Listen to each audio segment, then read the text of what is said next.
নভেতে উঠিয়াছে আনন্দ লহরী, তোরা তার এক একটি ঢেউ, কখন উঠিলি আর কখন মিলালি, জানিতেও পারিল না কেউ।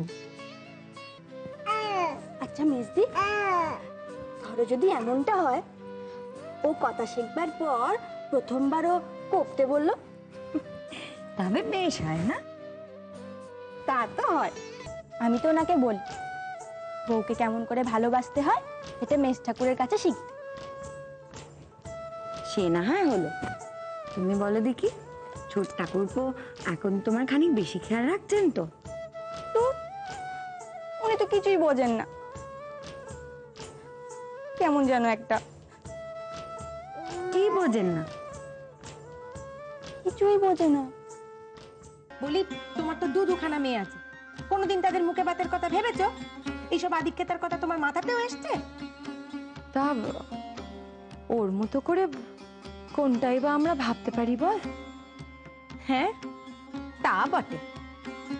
ওনার মতো ছোট লোককে লাই দিতেও পারি না, আবার ছাতে গিয়ে বাহাত দিতেও পারি না। ওনার মতো লোক দেখানো বেহায়াপনা করতে আমাদের বাধে। পারবো? কোনোদিন আমরা পারবো মায়ের মুখে মুখে তক্ক করতে, ভাসুর দেওয়ারের সামনে গলা তুলে কথা কইতে পারবো? মেয়ের মুখে বাত না দিলে ওনার একেবারে জীবন বৃথা হয়ে যাচ্ছে। ঢং।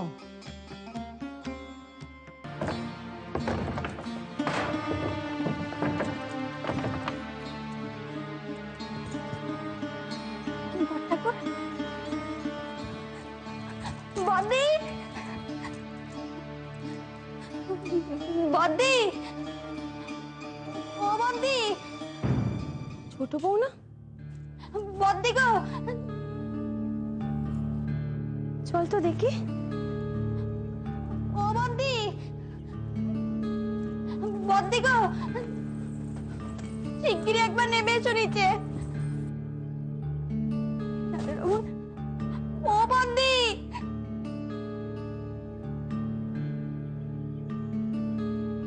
ও ছোট বউ, কি হলো রে? চেঁচাচ্ছিস কেন এমন করে? ও বদি, দেখো না বড় ঠাকুরের কি হয়েছে। কি হয়েছে রে? আমি অত শত জানি না বাবু, আমি দরজা খুলতে গিয়ে দেখলাম বড় ঠাকুর পাথর হয়ে দাঁড়িয়ে আছে। রাজু, রাজুটা। রাধারমন, এ কি করলে মেয়েটার প্রথম সন্তান। মা, তুমি দেখে নিও, রাধারমন সব ঠিক করে দেবেন, সব ঠিক করে দেবেন।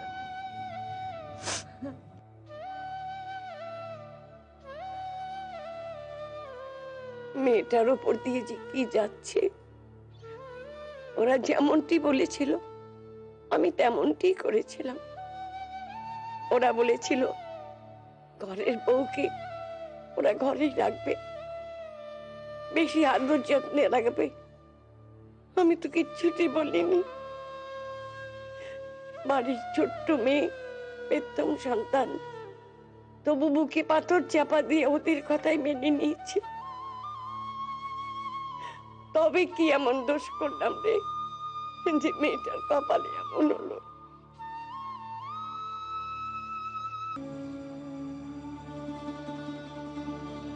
এবারে যদি বিয়েটা ভেঙে যায়, আমি কাউকে মুখ দেখাবো না। আবার আকা তো কথা না, সত্যি। দেখো আমি কি করি। মরবো, আমি মরবো। আমি এখানে মরতে এসেছি। আমি কি মরতেও পারি না?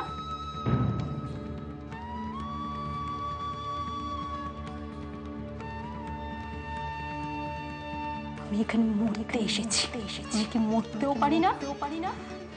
আমি এখানে মরতে এসেছি। আমি কি মরতেও পারি না?